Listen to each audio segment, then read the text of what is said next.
Alexander Bernstein for the Bernstein method, continuing this video series on tension in piano playing. So, we've been over in the previous videos how we want to attack each note. With each finger, we practice against the wood, feeling that press against the wood and noticing the white on our fingertips. And we do that on each key. With the thumb, we operate it from the side, and we feel pressure against that side of the thumb, right around where our nail comes in contact. Now we need to figure out where can we get rid of that tension, and the answer is getting rid of the tension as soon as possible after the key reaches the key bed.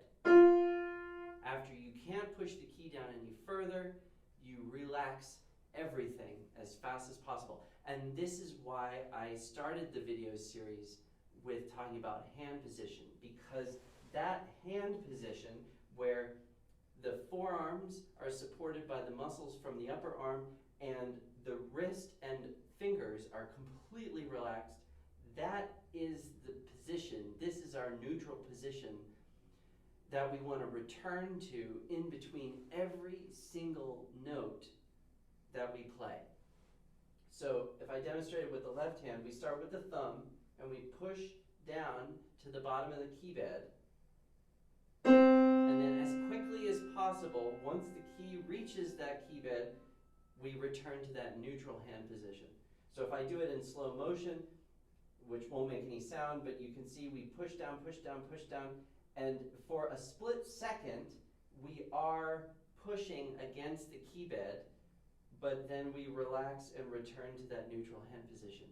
And that moment where we are actively pushing the key into the key bed, that's what we're trying to minimize. We want that moment to be as short as humanly possible, as short as we can make it, because it's that active pushing, it's that active gripping of our fingers and thumbs against the bottom of the keyboard that creates that feeling of being locked up, that creates that feeling of tiredness in our forearms after we've been doing it for a while.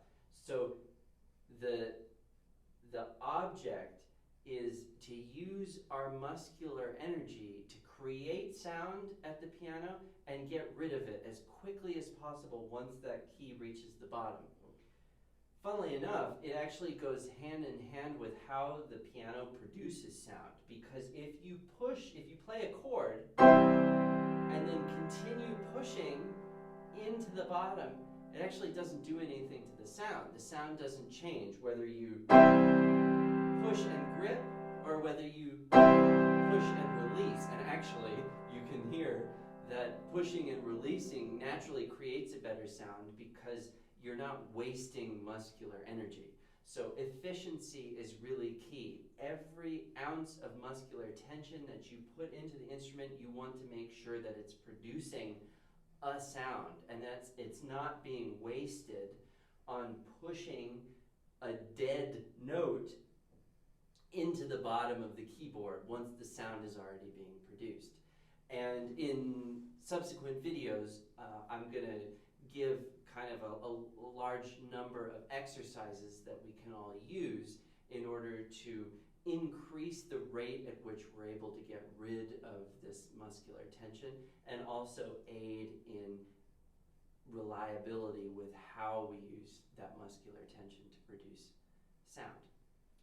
Join me in the next video.